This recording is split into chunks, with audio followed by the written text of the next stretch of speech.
Queria então receber o Maico, que vai estar trazendo a palavra aqui nessa noite. Vamos ficar em pé, nós vamos orar pelo Maico, para que a ministração da palavra flua na unção do Espírito, temos certeza disso. Quando a infinita provisão encontra nossa limitação. Senhor, nós queremos orar pela vida do Maico, nesse dia que foi bem complicado para o teu filho, na área profissional, onde ele trabalha, Senhor. Te pedimos, Pai, no teu nome santo, que agora ele possa descansar em tuas mãos, possa, Senhor, que todo o estresse do dia desapareça, Senhor, que ele possa ser usado na unção do teu Espírito Santo para ministrar a tua palavra ao coração de cada um de nós. Obrigado, Senhor, por tudo, em nome de Jesus. Amém. Pai, Senhor querido, você pode se sentar.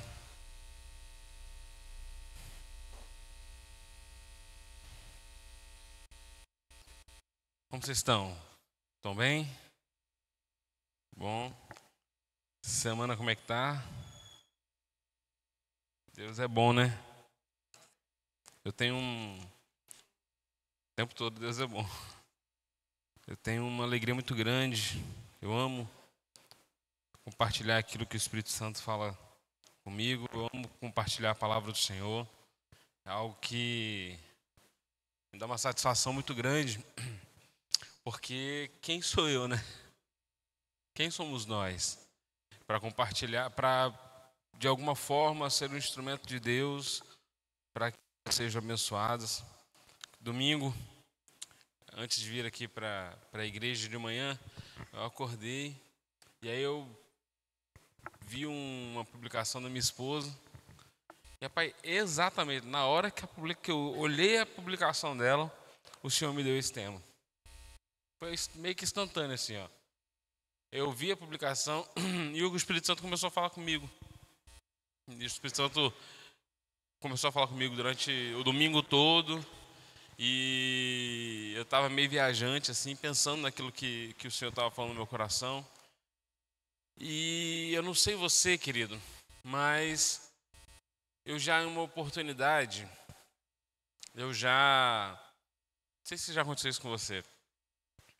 Em uma oportunidade eu já precisei ficar do lado de cá do computador no supermercado, mais preocupado com a tela do que com as compras passarem. Porque se desse um determinado número na tela, o que passou, eu ia levar. E o que não tinha passado, eu ia ter que deixar. E na vida, nossa, que silêncio. E na vida, a gente passa por situações que nós não encontramos qualquer solução. Eu experimentei, já falei sobre isso, mas eu experimentei, não pretendo experimentar mais, se Deus quiser, tá ótimo, muito obrigado, Deus. Mas experimentei em 4 partos, 3, né, porque não deu nem tempo de eu chegar.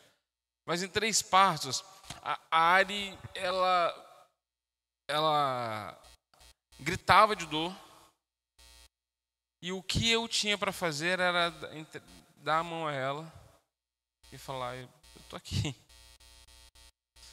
Porque eu não tinha o que fazer. Eu não tinha o que fazer.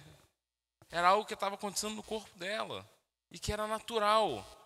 E que eu não tinha, eu só podia estar ali.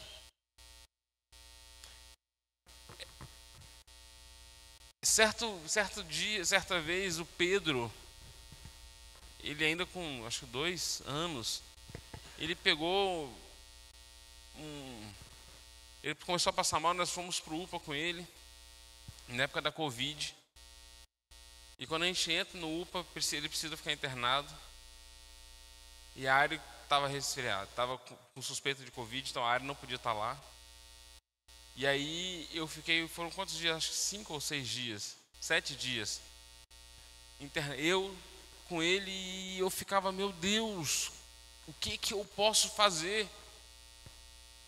E desses 7 dias, 3 dias, o médico sequer tinha me passado o diagnóstico. Eu não sabia o que estava acontecendo com meu filho, eu sabia que eu tinha que estar ali, mas eu não tinha o que fazer. E na Bíblia, nós encontramos várias histórias de pessoas que chegaram a ponto de que não tinha mais o que fazer. Uma delas está em 2 Reis, capítulo 4. Eu queria que você abrisse comigo sua Bíblia.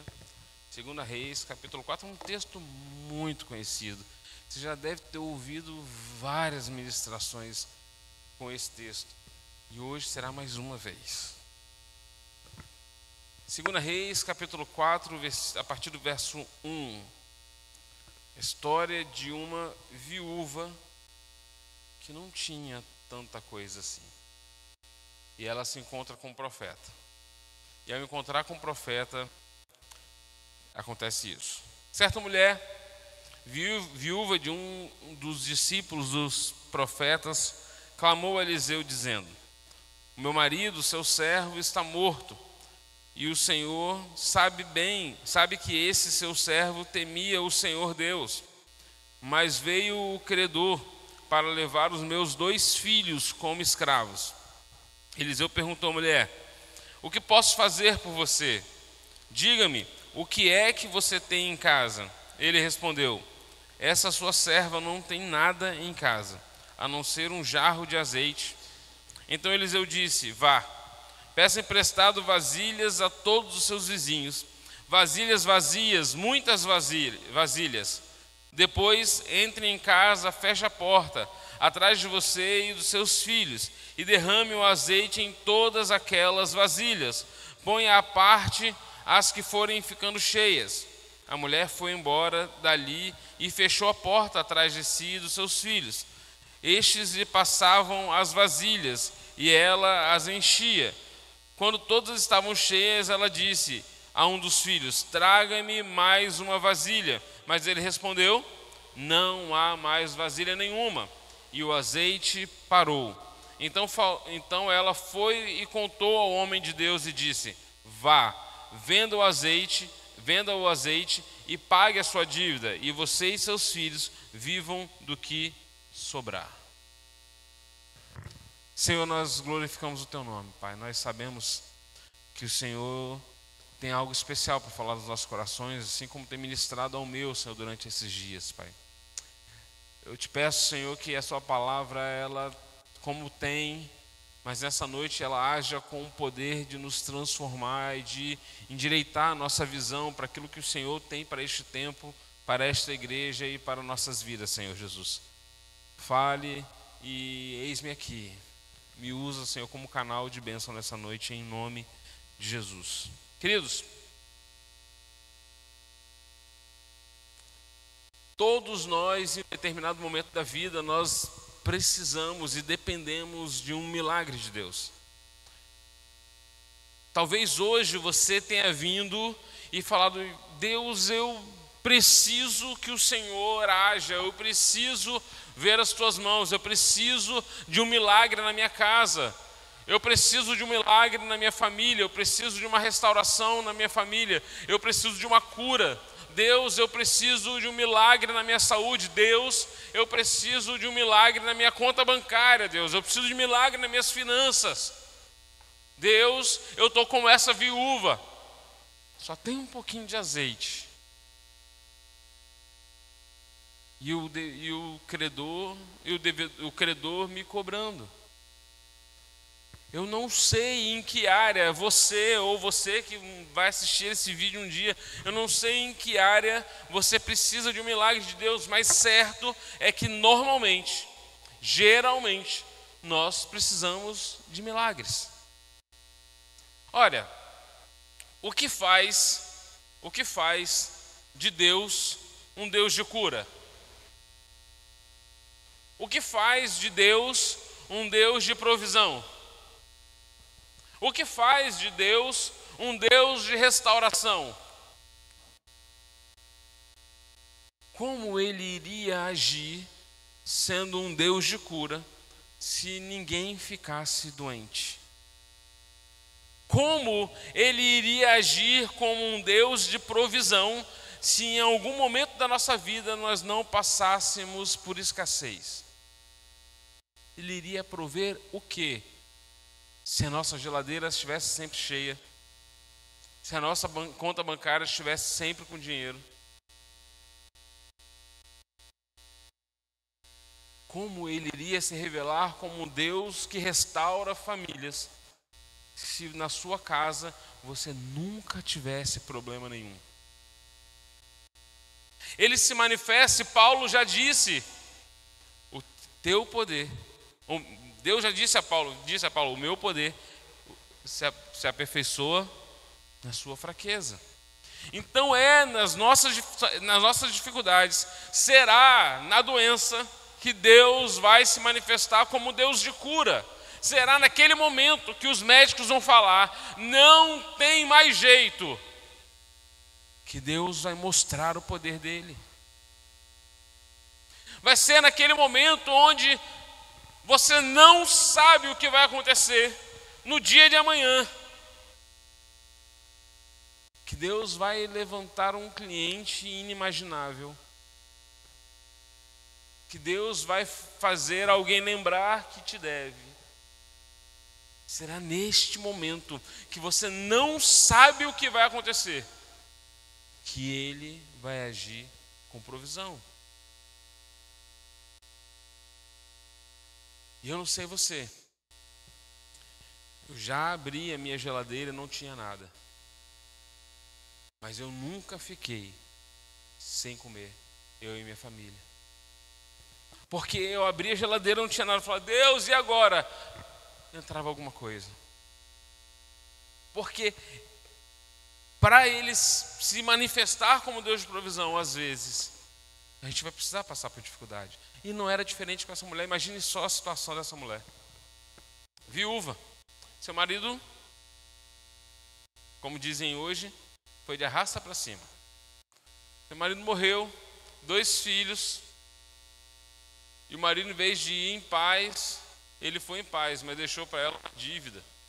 E os credores naquela época era fácil resolver. Se hoje fosse resolver como antigamente, eu né? Porque lá os credores fizeram o quê? Ah, você tem dinheiro para pagar? Não, me dá seus 2 filhos, que eu levo eles como escravo, e aí tá paga a dívida. Se desse para pagar com filho, eu estava tranquilo. Mas hoje não dá mais, tá? Então, queridos, essa era a realidade dela e ela toma uma decisão. E é uma decisão sábia, porque nós normalmente não tomamos decisões assim. Ela toma uma decisão, eu preciso falar com alguém. Eu preciso compartilhar essa dificuldade com alguém. Então ela pega o seu celular, abre o seu Instagram, entra no Stories e escreve, estou passando necessidade. Não. Ela vai na rua e pega alguém que ela nunca viu na vida e senta aqui, deixa eu conversar com você, menina, deixa eu te contar. Não, ela não faz isso. Ela busca um homem de Deus. Ela busca uma pessoa que era temente a Deus e que ela sabia que ela poderia contar e que viria de lá para cá uma resposta do coração de Deus, endireitando a visão dela e levando ela a um caminho melhor. Há 2 anos atrás, 2 anos já praticamente, 2 anos, olha, passa rápido. 2 anos atrás, eu e minha família numa crise, eu e minha casa, a gente vem morar em Vila Velha e a gente vai para qual igreja? E eu lembrei que eu conhecia um homem de Deus e que certamente ele teria uma palavra para mim. E aí eu fui me abrir com ele, com o meu pastor Álvaro. E ele me deu uma direção. Então, queridos, essa mulher fez isso. Ela olhou para o profeta e falou, olha, ali eu sei que é um homem temente a Deus. E ela abriu o coração dela. E o que ele faz? Ele, usado por Deus, ele dá a direção para o que ela precisava fazer. E ele recomenda, olha, ele primeiro pergunta, o que você quer que eu faça? O que você tem em casa? E ela responde o quê?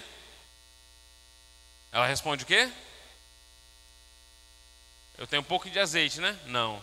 Ela responde: eu não tenho nada, senão uma vasilha de azeite. Era o que ela tinha. Eu sei que você já ouviu isso em pregações, eu só vou falar para não ficar fora do que você já ouviu várias vezes. Deus, ele só precisa do pouco que você tem. Você não precisa ter muito para que esse muito se torne mais. Você precisa ter algo que Deus olhe e pergunte: o que que você tem? E você fala: Deus, eu só tenho uma habilidade do instrumento. E ele vai falar: então vem me servir tocando na igreja. Deus, eu só tenho a minha profissão. Então ele vai abrir uma porta para aquilo que você pode fazer. Deus, eu só tenho. E o que você só tem? Porque de repente para você o que você tem é pouco. Você imagina só, se aquele menino não tivesse tido ousadia suficiente para, no meio de uma multidão com fome, ele pegar 5 pães e 2 peixinhos e entregar para Jesus fazer um milagre. Se aquele menino tivesse tido aquela ousadia, se ele tivesse olhado mais para a multidão do que para o que ele tinha, certamente o milagre não teria acontecido. Se aquela viúva parasse no eu não tenho nada, e ela não falasse do pouquinho de azeite, certamente o milagre não teria acontecido. Então o problema, queridos, nunca foi o milagre. Porque Deus está aqui e Ele tem poder para tudo. Para tudo.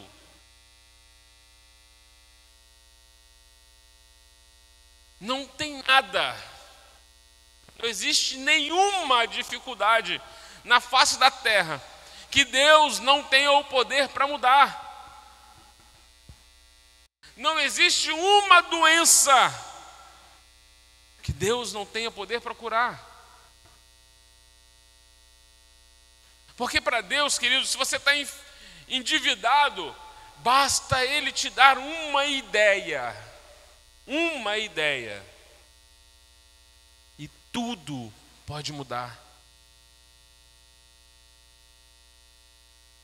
Se você olha para os seus filhos e fala: meu filho não tem mais jeito, para ele não tem saída, não existe o que o seu filho faça que ele não tenha um caminho diferente e um milagre para fazer na vida dele. Queridos, não tem nada que Deus não possa fazer. Então o problema nunca foi a falta de milagre. O problema é que normalmente nós não enxergamos o pouquinho que a gente tem. Se você for, eu gosto muito da passagem de Abraão, quando ele está conversando com Deus lá, e Deus, ele fala assim: Abraão, vá para fora. Abraão vai lá para fora. E aí Deus fala: Abraão, olha para o céu e conte as estrelas, se puderes. Olha para o céu e conte as estrelas, se puderes. Vi 90% da minha vida achando que eram muitas estrelas, e por isso que ele não conseguia contar. Eu achava que era mais ou menos assim: 1, 2, 3, 4, 5, 6, perdi. Peraí, deixa eu começar do lado de cá. 1, 2, 3, 100, 200, 500, 80, 90, 1 milhão.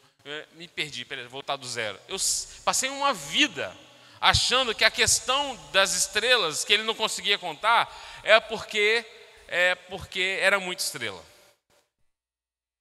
Quando eu dou aula, eu escrevo bem assim no quadro: tem que ler. No início, eu tenho que ler. E eu começo a dar aula. E aí, no meio da aula, eu faço uma pergunta e ninguém sabe a resposta. Eu só vou lá e aponto: tem que ler. Aí o pessoal vai lá e lê e encontra a resposta. E aí, lendo esse texto de Abraão, se você continuar lendo, um pouco depois, alguns versículos depois, fala assim: E anoitecendo, Abraão é tomado por um forte sono. E anoitecendo. Então, quando Deus pediu para Abraão contar as estrelas, estava em que período do dia? Se depois estava anoitecendo, quando Deus mandou Abraão contar, estava de dia. Então, olha para o céu e conta as estrelas se puderes. Você consegue enxergar a estrela de dia? Consegue? Não. Mas a estrela está lá? Hoje a gente sabe disso. Então, na verdade, queridos, quando Deus fala, olha para o céu e conta as estrelas se puderes, Abraão responde mais ou menos assim: eu não enxergo se tem estrelas, mas se o Senhor falou que tem, eu sei que tem. Eu não estou conseguindo ver, Deus, eu não consigo contar porque o sol está muito forte e eu não estou vendo estrela. Mas se o Senhor me pediu para olhar para o céu e contar a estrela, deixa eu começar a contar mesmo não vendo. Porque nunca foi sobre quantidade, é sobre o como eu creio na palavra de Deus. Nunca foi sobre quantas estrelas tinha para Abraão contar, é que mesmo não vendo, ele sabia, ele cria, ele ativou a fé dele. Ele falou: se o Senhor falou que tem estrela, a minha geração será do tamanho da quantidade dessa estrela. O problema é que quando a gente está passando por algum momento difícil, queridos, nós não conseguimos sequer olhar para aquilo que Deus nos deixou. Eu não tenho nada, a não ser um pouquinho de azeite. Ela tinha.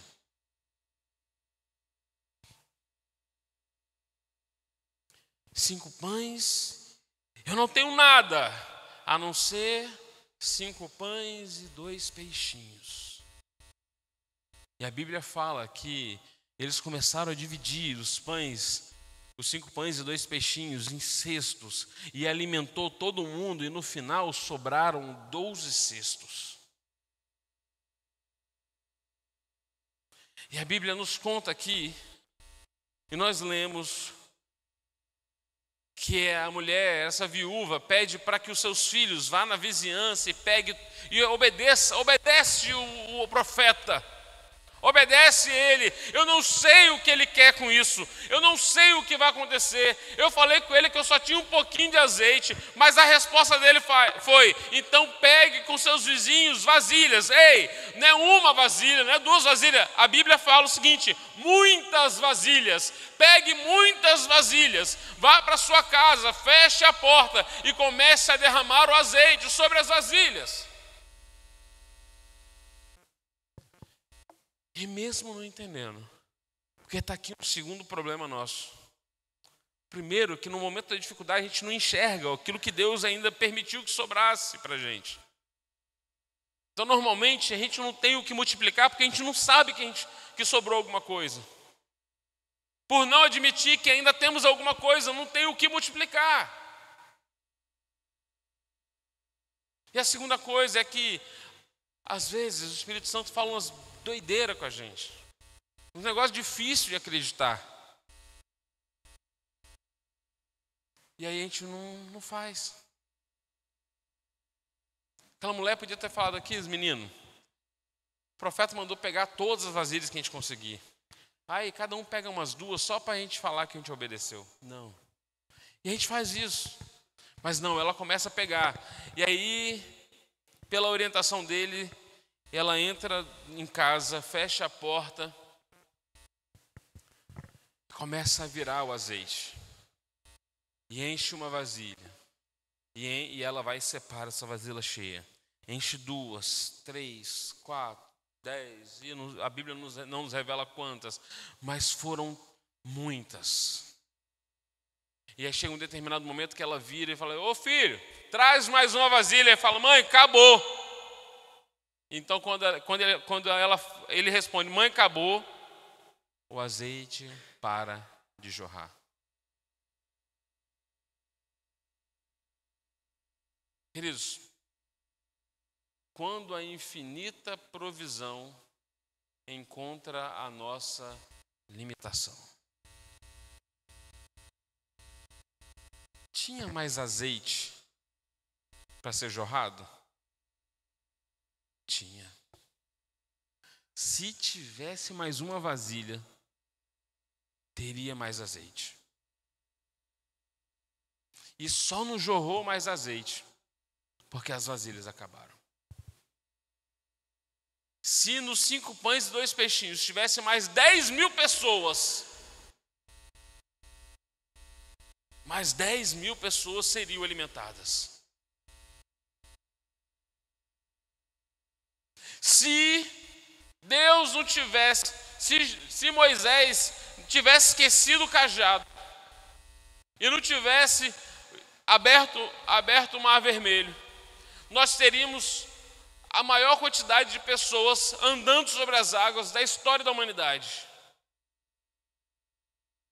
Porque se o mar não abrisse, alguém aqui tem dúvida que o povo de Israel ia passar sobre as águas? Porque o problema nunca foi o milagre de Deus. O problema nunca foi a ausência de milagre. O problema nunca foi que Deus não sabe como fazer. O problema da nossa dificuldade, querido, não é de Deus, é porque Ele tem azeite para jorrar. Ele tem poder para multiplicar pães e peixes. Deus, Ele tem poder para fechar a boca de leão. Deus, Ele tem poder para abrir mar vermelho, ou tem poder para fazer todo mundo andar sobre as águas. Nunca o problema foi a falta de milagre. Nunca. E sim, as vasilhas acabarem. E sim, eu não enxergar o que ainda me restou, que Deus preservou. E sim, eu não conseguir acreditar naquela loucura que o Espírito Santo falou comigo. Sabe por quê, queridos? Por não acreditar que a nossa vida financeira vai mudar, a gente se acomoda com o que a gente tem e tá bom. E eu não estou aqui falando que o que Deus tem para todo mundo é serem milionários. Mas cabe ao diabo nos convencer de que tá bom aí. Você se aperta todo mês, um mês são 30 dias, 10 você passa bem, 10 você passa mais ou menos, 10 de escassez, mas aí depois vira um mês, e aí tá bom.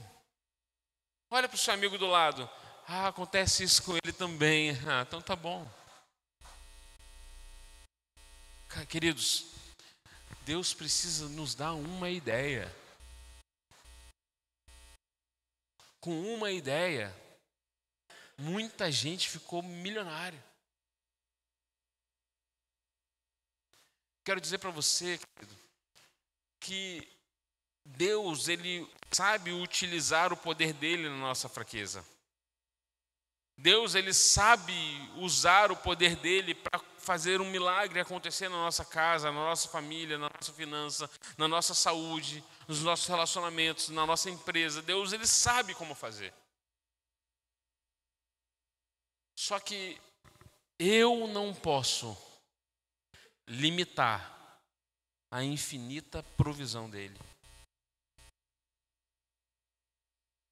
Porque aquela mulher, ela conseguiu pagar toda a dívida dela. E o que sobrou de azeite, ela viveu com os filhos. E se tivesse mais vasilha? Os netos estariam bem. E se tivesse mais vasilha? Os bisnetos estariam tranquilos. E se tivesse mais vasilha? Os seus vizinhos estariam bem. E se tivesse mais vasilhas?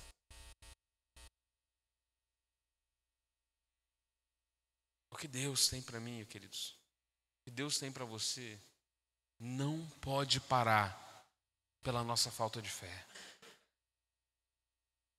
Se Abraão olhasse para o céu e falasse, mas Deus, não tem estrela nenhuma não, Deus.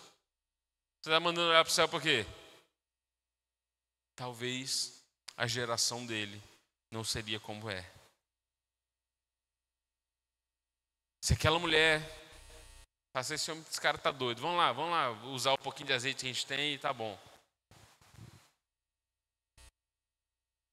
Se Naamã tivesse escutado o orgulho dele e não tivesse mergulhado as 7 vezes lá no Rio Jordão, ele não seria curado.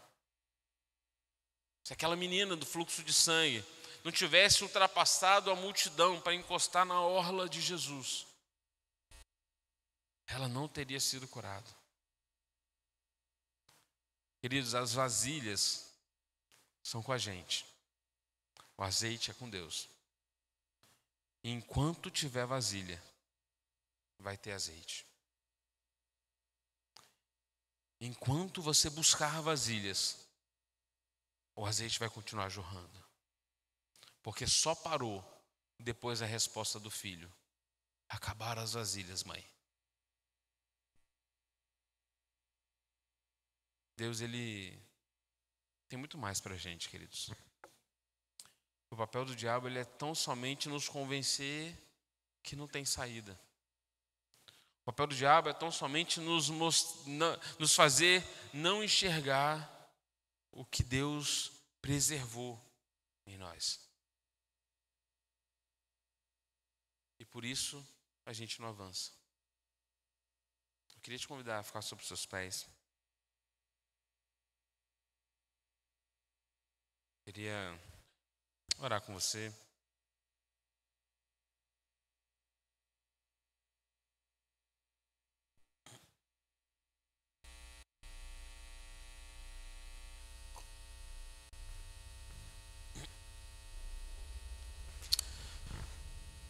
Aleluias.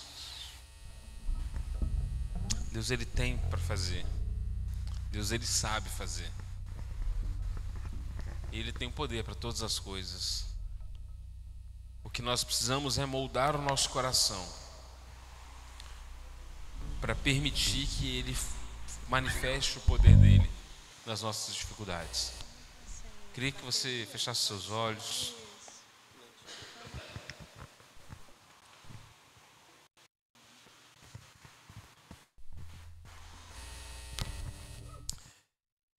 E peça ao Espírito Santo para te... Se de repente você está passando por algum momento onde você não está enxergando o que Ele preservou, o pouquinho de azeite que ainda tem, de repente um pouquinho de amor que ainda resta, um pouquinho de habilidade que você ainda tem. Se você não está enxergando, começa a pedir, Espírito Santo, me mostra o que o Senhor preservou.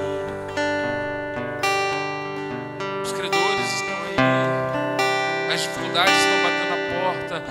O Senhor me mostra o que o Senhor preservou, que eu ainda tenho.